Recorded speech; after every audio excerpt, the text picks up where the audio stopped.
So guys, itong ating recipe sa ngayon. Pinagbago tayo guys ng bihon. So itong natin ngayon, merienda. Yan, so lagyan na tayo guys ng mga pampalasa. Yan siya.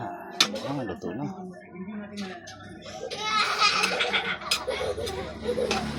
So lagyan po natin guys itong sahog or bangot, hipon or AB.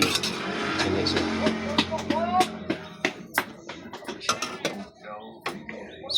dito lang tayo.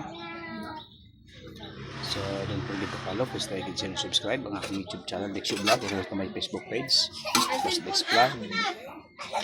Thank you. Guys, dito na guys. Yan siya.